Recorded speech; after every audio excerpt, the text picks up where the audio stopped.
మోజెస్కి ఈ సినిమాలోని ఇబ్రహీం క్యారెక్టర్కి చాలా పోలికలుంటాయి. మోజెస్ ఇస్రాయేలీస్ని ఈజిప్ట్ నుండి తీసుకువచ్చి అరణ్య మార్గంలో కాలినడకన నడిపించుకుని వస్తూ దారిలో చాలా ప్రమాదాల నుండి కాపాడుతాడు. ఇందులో కూడా ఇబ్రహీం చాలా ప్రమాదాల నుండి కాపాడుతూ ఎడారిలో కాలినడకన రోజుల తరబడి నడిపించుకుని తీసుకెళ్తాడు. మోజెస్కి ఎటు వెళ్లాలో, వారిని ఎటు తీసుకెళ్లాలో తెలియదు.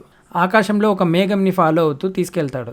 ఇక్కడ ఇబ్రహీం కూడా సూర్యుడిని ఫాలో అవుతూ తీసుకెళ్తాడు. మోజెస్ రోజు ఒక కొండ ఎక్కి దేవుడికి ప్రార్థన చేస్తాడు. ఇబ్రహీం కూడా అలానే చేస్తాడు. మమ్మల్ని అనవసరంగా ఈ అడవుల్లోకి తీసుకొచ్చి తిండి తిప్పలు లేకుండా చంపుతున్నావు అని మోసెస్ని తిట్టిన వాళ్ళు చనిపోతారు. మోజెస్ని నమ్మి తన వెంట నడిచిన వాళ్ళు బతికి ఇజ్రాయెల్ని చేరుకుంటారు. ఇందులో కూడా హకీం ఆకలికి దాహానికి తట్టుకోలేక ఇబ్రాహీంని తిడుతూ కనీసం అక్కడే ఉంటే మంచినీళ్ళు అయినా ఉండేవి అని అంటాడు. తర్వాత హకీం చనిపోతాడు. సైలెంట్గా ఇబ్రహీం వెంట నడిచిన నజీబ్ బతికి బయటపడతాడు. మోజెస్ ఇజ్రాయేలీస్ని ఇజ్రాయెల్ చేర్చకుండానే చనిపోతాడు. ఇబ్రహీం నజీబ్ని గమ్యం చేర్చకుండానే వదిలి వెళ్ళిపోతాడు.